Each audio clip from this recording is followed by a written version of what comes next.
Bax, dəyərli qardaşım və bacım, Allahın elə qulları var ki, onların nə gözləri görmür, onların əlləri və ayaqları yarımçıqdır, lakin Allaha ibadət eləməyə mane olmur onlara. Allah Taala sənə göz verib, qulaq verib, əllər verib, ayaqlar verib, Allah Taala sənə sağlamlıq verib, lakin sən Allaha ibadət eləmirsən.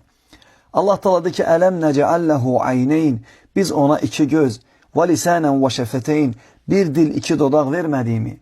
Başqa bir ayda Allah Taala deyir ki, ya eyyuhəl insan, ey insan, mə qarrəkə bi rabbikəl kərim, kərim olan Rəbbivə qarşı sənə nə gətirir? Nə mane olur ki, Allaha ibadət eləmirsən? Əlləzi xalaqəkə fəsəvvəkə fəədələk, o Rəbbin ki, səni yaradıb kamil bir görkəmə gətirib. Allah Taala sənə yaxşılıq eləyib, Allah Taala sənə əzəmətli sağlam əzalar verib.